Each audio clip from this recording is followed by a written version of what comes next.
இன்னைக்கு நம்ம இந்த வீடியோவில் பார்க்க போகிற விஷயம் கேட்டிங்கன்னா, ஒரு பெரிய ரெஸ்லருக்கு சாம்பியன்ஷிப் வச்சிருக்க ரெஸ்லருக்கு இன்ஜுரி ஆயிருக்கு. அது யார் என்னன்றதை தெரிஞ்சுக்கலாம், எப்படி நடந்துச்சுன்றதை தெரிஞ்சுக்கலாம், என்ன காரணம் சொல்கிறாங்கன்றதை தெரிஞ்சுக்கலாம். அதெல்லாம் தெரிஞ்சுக்கிறது மட்டும் நீங்கள் நம்ம சேனலில் சப்ஸ்கிரைப் பண்ணிச்சுங்க. இதே போல் இன்ட்ரெஸ்டிங்காக ரெஸ்லிங் பார்க்குற உங்கள் ஃப்ரெண்ட்ஸுக்கு இந்த வீடியோ ஷேர் பண்ணி விட்டு நம்ம டேக் பண்ணி விட்டு தொடர்ந்து பாருங்கள். ஃபர்ஸ்ட்டு பேக் ஸ்டேஜில் லவுடி கிங்கேஸ்வர் இன்டர்வியூ கொடுத்துருப்போம். இந்தாண்ட பார்த்தா கீழே ஸ்டீல்லாம் அடிக்கிற சத்தம் கேட்கும். அதை பார்த்தா இந்தாண்ட பக்கம் பார்த்தா பேரன் பேக்கர் பால் கியூமோனா கீழே நின்றுட்டு இருப்பாங்க. ஜே ஈசோ கீழே படுத்து கிடப்பாரு. ஜே ஈசோக்கு இன்ஜுரி அடிபட்டுருச்சு அப்படின்ற மாதிரி காமிப்பாங்க. அந்த இடத்துல பேக் ஸ்டேஜில் ஒரு அஃபிஷியல்ஸ்லாம் வந்தோடனே பால் கியூமனும் பேரன் பேக்கரும் நைஸாக அந்த இடத்துல இருந்து கிளண்டு போயிடுவாங்க. அந்த இடத்துல ஒவ்வொரு ஆளாக வருவாங்க.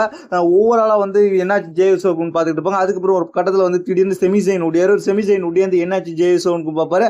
ஜே ஈசோ எந்திரி ஜே ஜே அப்படின்னு கத்துவார். அதுக்கப்புறம் வந்து சிஎம் பக்கம் ஒரு சைட்லேருந்து ஒரு சிஎம் பக்கம் வந்து என்னாச்சுன்னு பார்த்துக்கிட்டு இருப்பாரு. இந்த நேரத்தில் இப்போதைக்கு வந்திருக்க தகவல் என்னன்னு கேட்டிங்கன்னா, ஜே ஈசோக்கும்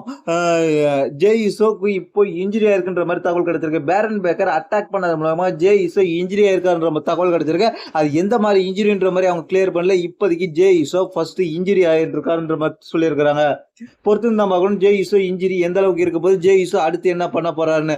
ஜே ஈசோ வந்து ஏற்கனவே வந்து பேரன் பேக்கரோட அடுத்த வாரம் ஒரு மேட்ச் கம்ப்ளீட் பண்ணா. அது மட்டும் இல்லாமல் லோகன் பால் கூட ஒரு ஃபியூடு போயிட்டு இருக்கு. லோகன் பால் கூட நடக்க போற ஃபியூட்ல அதாவது சாட்டர்டே நைட் மெயின் ஈவெண்ட்ல ஒரு மேட்ச் இருக்கு. அது மட்டும் இல்லாமல் அந்த சாம்பியன்ஷிப் ஜெயிச்சு ரீட்டைன் பண்ணதுக்கு அப்புறம் வந்து கந்தரோட ஒரு சாம்பியன்ஷிப்பை டிஃபெண்ட் பண்ணணும். இப்படி என்ன பல மேட்சுகள் இருக்கிற சூழ்நிலையில் இப்போதைக்கு இன்ஜுரின்ற மாதிரி சொல்லியிருக்கிறாங்க.